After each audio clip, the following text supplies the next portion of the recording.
Hello, and welcome back to Tomato Tomato. I'm your host, Talia Sherman, and today's episode is my interview with Dr. Susan Blum from Notre Dame. She, as you'll soon hear, is an anthropologist, first and foremost, but she's an interdisciplinary anthropologist, bringing in a whole host of other fields, including linguistics. She holds a BA from Stanford in linguistics and two master's degrees, one in Chinese language and literature and the other in anthropology from the University of Michigan, as well as a PhD in anthropology from the University of Michigan. We're going to talk about linguistics and how it affects other things in this episode. How linguistics affects politics, culture, education systems and outcomes, advertising, our understanding of race and gender and class and pedagogy, and so much more. Professor Blum is so articulate and very smart and very well published and very learned. And this episode is incredibly applicable to the world. So if you're tired of hearing about what linguistics is and would rather learn about what purpose this discipline serves, this is the episode for you. Keep listening. It's going to be great. Please enjoy my interview with Professor Susan Blum. Could you please tell everyone who you are and what you research, what you're passionate about, and then why your work matters? So I'm an anthropologist, a linguistic, cultural, and psychological anthropologist. My initial work was on China, and my most recent work is on education. And I've done a whole bunch of stuff in the 30-some years that I've been writing and teaching. And I kind of never drop a topic once I've learned about it, but I have added more and more topics. So my current research is on mostly higher education pedagogy, but also I've just finished a book manuscript that's a kind of critical analysis of the structures of schooling. And it's completely anthropological. I bring in a lot of stuff about interaction and linguistic anthropology, all kinds of my disciplinary tools to understand this institution that we kind of take for granted. And I do what anthropologists do best, which is to look at familiar things from unfamiliar angles and then ask questions about them. So that's a very, very brief summary of some of the things I've worked on. Okay, well, why don't we start with pedagogy? Because that was one of my questions that I'd written down. What's going on with linguistics and language and pedagogy? What is the connection there? What's the intersection? Well, a linguist named Courtney Kasdan argues that all education is basically about language. It's all about interaction. And certainly we learn things in life by watching and not having any sort of speech necessarily, but most of the action in school for sure is interactive. And if it's interactive, that means language is involved.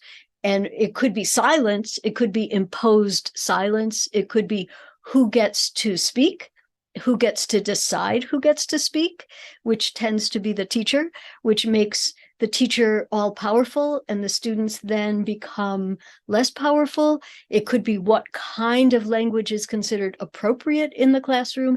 It could be the very code or variety of language that's being used in the classroom. Is it in Haitian Creole or is it in standard French? Is it in African American vernacular or is it in some approximation of standard American English? What is the medium of interaction? What is being done with other modalities? Are people looking at cell phones? Probably not. We're not supposed to use cell phones in classrooms. Are they looking at laptops, Chromebooks? Are they looking at PowerPoints? Are they recording something? Are they using pen and pencil? Are they using Scantron sheets? All of that is really about communication, which can include spoken language, but it includes writing as well. What are they reading? What are the books? Who writes the books? Whose books get read? What medium is the book written in? Is it a textbook? Is it a novel? Is it poetry? Which poetry? Is it Wordsworth or is it spoken word? Everything about school is about language. And one of the things I'm critical of is standard grading.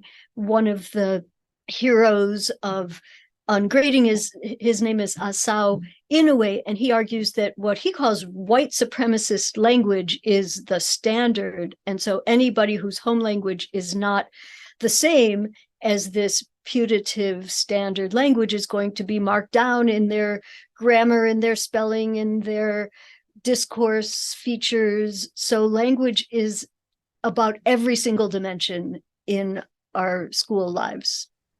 I think what it gets down to a lot of the time is just knowledge, because learning is about knowledge, I would say, to some extent, but not everyone learns the same way. And if what you're learning isn't in your own language that you've spoken since a child, how are you supposed to have an equal opportunity at learning?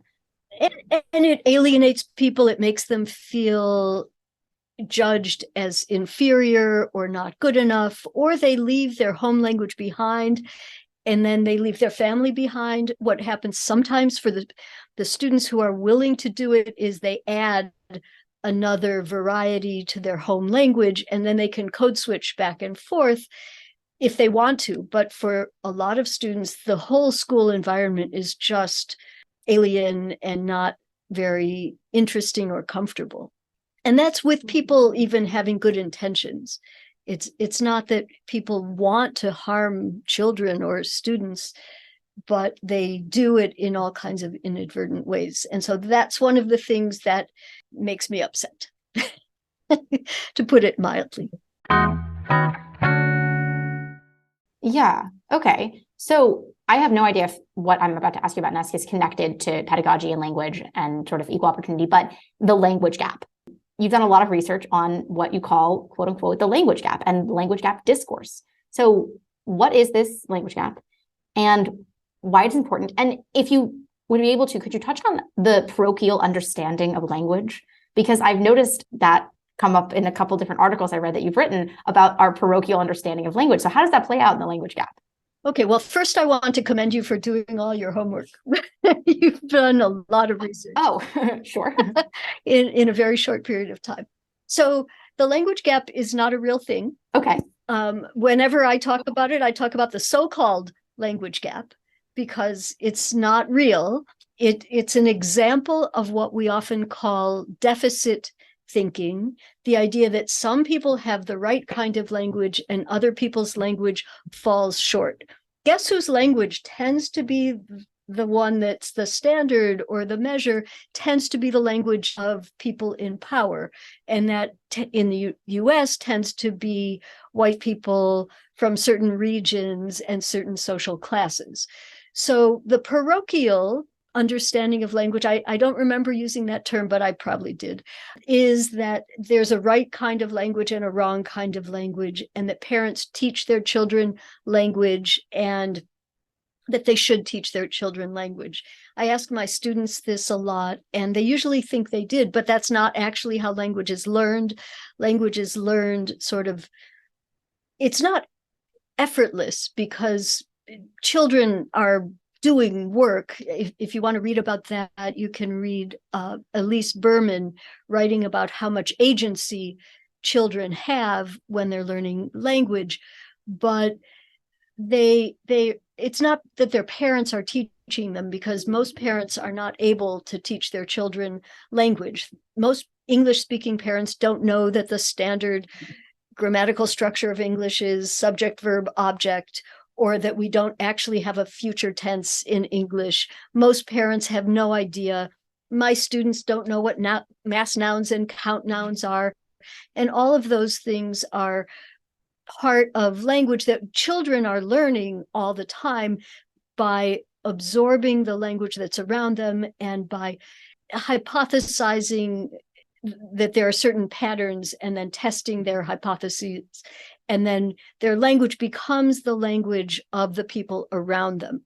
So the so-called language gap comes from a study that was done in the 80s by Hart and Risley, where they recorded a very small number of families of different social classes, and they analyzed only the language that was addressed by mothers to their children at home in the presence of these researchers. And they counted how many words different words were addressed to the children of different social classes.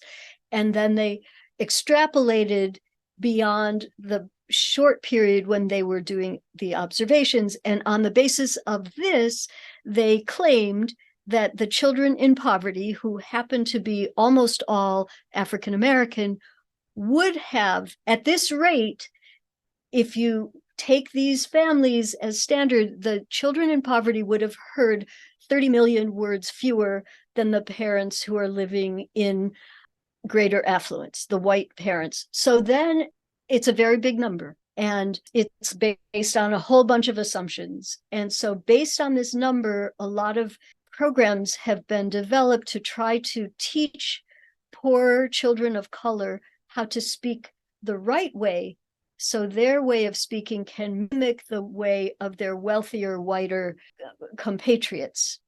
And what that means, they've done these things, they've invented these voice-activated recordings to count how many words are being addressed by the caregiver to the child, and then coaches come in and they teach the parents how to speak more. And there are millions of dollars invested all over the country in training parents how to speak the right way to their children. And it's a very offensive and very problematic claim. We've written a journal issue about it. There's a book that just came out about it. I've written an article. Lots of people have done it.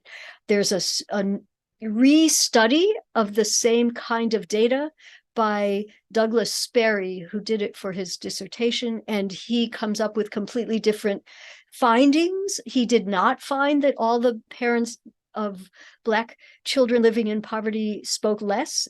Some spoke more, so that the assumption on which this program has been built doesn't even hold up to restudy. But it's taken the imagination of a whole bunch of people, and so they believe it's real. And certainly we know that poor children of color tend to do worse in the school system.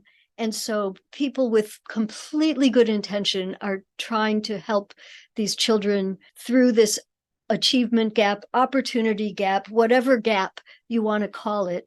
But the problem is school is made to fit the ways certain people interact. And so it's a very problematic and complicated thing. But anyway, if you Google it, you can see a lot of doctors believe it, a lot of psychologists believe it, a lot of parents believe it. And we have a multifaceted critique of it in the Journal of Linguistic Anthropology. Wow, that's really intense. I did not know any of those statistics. That's really shocking. But it's not right. Yeah, but it's not real. Right. And then how that's misconstrued. Yeah. That's crazy. I mean, and part of it too is they were recording only the direct speech from a caregiver to the child. They weren't addressing the other kinds of speech that were happening around the child. And in many cultural groups, it's not customary for a caregiver to address a child directly. All over the world, we have shown that kids learn language even if people don't talk to them all the time. But because we have this white middle-class North American ideology about how kids are supposed to be talked to, that's taken as the only healthy and decent way it's done. And so now we have programs. My own city has a program in the library, Talk to Your Child, to teach children how to talk to their child the way, yes, I confess, I talked to my children that way because that's how I was raised, but that's not the only way to raise children. In your paper titled Chinese Language and Social Justice, you talk about the discrepancies, or really the discrepancy between language practices and language laws, and how, in response to attempts at standardizing and quote unquote dominating languages through policy, social movements sort of arose in resistance to these policies. So what do we stand to gain and lose by legislating language in China or anywhere else, or by having a standardization of language? Because even in your previous answer, talking about how these programs saying, talk to your child like this, that is kind of an attempt at standardizing language to some degree, or making our understanding of language more white, more middle class, more wealthy. So what do we stand to gain and lose by having this domination and standardization of language, but through policy? Well, so not every country has a language policy exactly. The US doesn't really have national language policies. We don't have a standard, we don't have a national language in the US. We don't have an official language, unlike places like China or France or Spain, where they do have an official language that have a kind of definition of what the standard language is, and there are certain speakers who are recognized as being able to produce that language and so forth. It's an artifact of nationalism and the attempt to have a kind of uniformity across countries so that citizens are equal. So there are noble goals, like with so many things. I don't want to vilify everybody. Sometimes the theory and the practice don't line up exactly. Sometimes that's because of intention. Sometimes it's because of resources. In the case of China, the article you're talking about is a little bit older. Things in China with regard to what they call minority nationalities have gotten much worse since I wrote that. And China has been going up and down in terms of permitting non-Mandarin languages to be used in schools. Sometimes they let them, sometimes they don't let them. Things are very strict, and there's a lot of crackdown right now, especially about minority groups in Western China, like Xinjiang and Tibetans. And so the official permission for people to use their own home languages in school is not actually being borne out very much right now. So that's the situation in China, but it's a very hard problem because the resources are always limited. And if you have textbooks, they have to be in some medium. They have to be in some variety, and somebody has to choose that. And it's hard, you know, in a country as big and unwieldy as the US. We have students from all over the world speaking all kinds of languages, and it would be impossible to have a curriculum in every language for every child from every place. So there's tension between allowing some kind of multilingualism and really dictating a singular, uniform medium of instruction. And somewhere between anything goes and only one way goes is probably the humane and right answer, but they're not all practical. And every country in the world is multilingual in one way or another, whether it's regional varieties, whether it's immigrants, whether it's social class, gender, indigenous people versus others. Every country has multilingualism. Even some of the countries that are usually considered the most homogeneous, like South Korea, for instance. But they still have people who speak other languages as their first language. So every country has to figure this out. And the richer they are, the more resources they may have. You know, our country is very fraught right now. We have a lot of political attention being addressed to school and to language and to the content of our school curricula. And we have different ideas about what is the relationship between heterogeneity and homogeneity. And they line up pretty well with other kinds of political positions, but sometimes people are in a different relationship to that. People who may be more tolerant of certain kinds of diversity may not want to see that in schools, and vice versa. So it doesn't line up neatly all the time. I remember many, many years ago when I was at Stanford, there was a lot of concern about bilingual education in California and whether it was going to be, whether classes were going to be immersion classes or whether they were going to be dual immersion classes, or whether there was going to be a transitional period after which the children were going to have to speak only English. You know, all of this it's being fought again, and we don't have answers to it. I mean, there are some interesting ironies, so that children who come in with immigrant parents, let's say, are themselves multilingual, and that's often stigmatized, as opposed to upper class children who are learning a second language in school are often regarded as more erudite, and so that's considered an advantage. So it kind of depends how you learn your language and which version of your language. Are you learning Spanish in school and it's very grammatically proper? Or are you learning Spanglish at home and you can speak to almost anybody, but it's not the version that's considered standard, so it's stigmatized? So all of these issues have everything to do with policy, with families, with status, languages everywhere. And I'm glad you're studying it.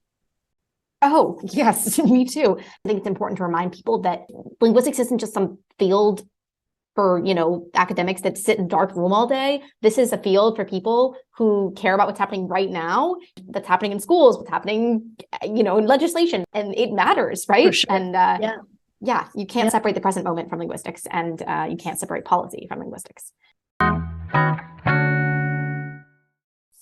I wanted to ask you about semiotics. I'm, for whatever reason, been interested in semiotics and literary theory lately. And I was so happy to see that you've written about semiotics and linguistics in a paper called An Introduction to the Semiotics of Food and Language.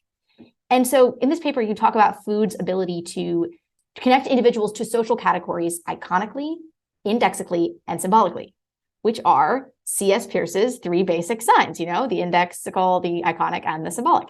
So could you talk about semiotics and linguistics and the three basic signs, perhaps, and what role does food play in our lives semiotically? Yes, well, I'm not the only one thinking about that. There are a lot of people who are interested in that question right now because we are signifying animals, right? We are surrounded by signs, and everything is a sign. They're different. Signs get their meaning in different ways, as Peirce showed. Other animals also read signs, but not all the same ones that we humans read. But a food, I'm looking around my office and I don't have any food here right in front of me right now, which is very sad. So let's take an example of a carrot. If you could see a carrot, I could show you through our Zoom interaction right now, I could show you the carrot and it would look like a carrot, so it would be iconic of a carrot. It would have the resemblance of a carrot. It would also index a certain kind of connection to the earth, to a particular place. I might tell you that I bought the carrot from my friend Chris, the farmer. And so it connects me to this particular location, which is also connected to a certain class of people who buy their food from named people. So it indexes me as somebody who belongs to a certain social class. And it could also be symbolic of Bugs Bunny or other kinds of arbitrary connections to experiences that we have that we know about only through being members of particular cultures. So that would be one way it's symbolic. So food, like almost everything, like clothing, like jewelry, is meaningful in multiple ways, which is one reason we care so much about it. So you think people fight about language, they also fight about food, and we do it partly through words and partly through other sorts of things. People really care about what they eat. Way back in the 80s, there was a thing about real men don't eat quiche. That's how it went. Because quiche was associated indexically with women. And so we have a lot of associations, let's say politically, with red meat. Who eats red meat? There was a thing recently in the Pennsylvania election about crudité. Who says the word crudité and who eats crudité and who doesn't? Who eats a hamburger and who goes to a fancy restaurant and has, raw vegetables? And so we all have to eat vegetables, but we don't eat them the same way. We don't talk about them the same way. They don't have the same meaning because of indexicality. So were you referring to the Dr. Oz thing? Yes. Okay, because that's fascinating. I didn't even think about that. It's like just the fact that he was in a grocery store speaking about I can't pronounce it the way you pronounce it, crudité, and it says so much about the social class that he's coming from, talking to people about how he's gonna represent the working class. What do you think the role of semiotics and linguistics plays? What's the connection there between semiotics and linguistics? What do you think language can sort of stand to symbolize? So language is signs.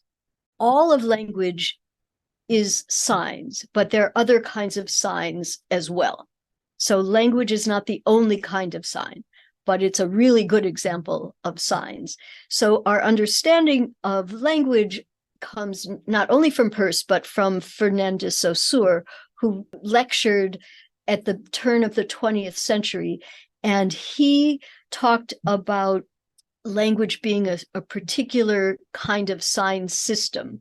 And so language is meaningful only because we've learned it. So language is a bunch of arbitrary signs that we've learned by convention. It's not only arbitrary signs, it also has some iconic signs.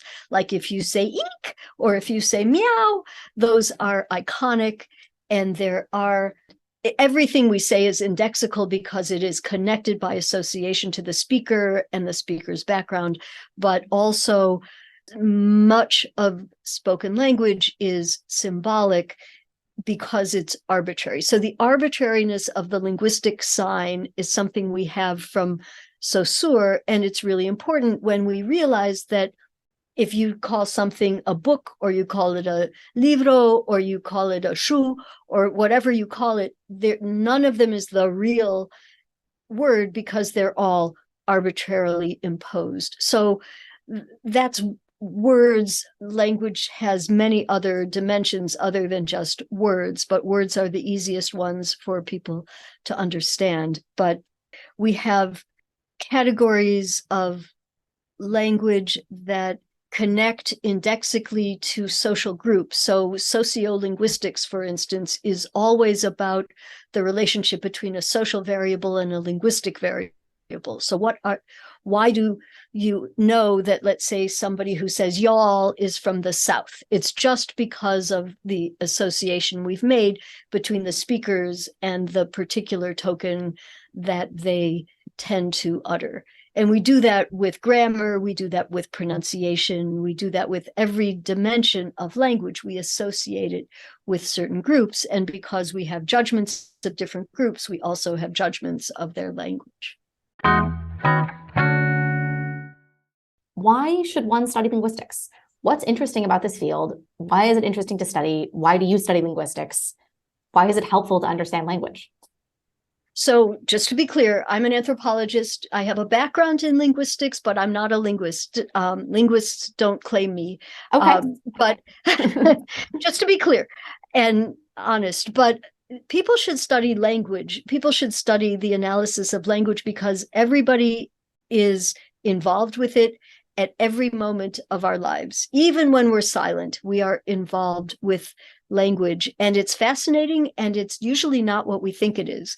So linguistics has a lot of tools that will help us uncover the things that we often think are obvious. But when you actually get in there, you learn how fascinating and complicated and unintuitive it all is. And it's also really powerful. It has a lot of effects in the world.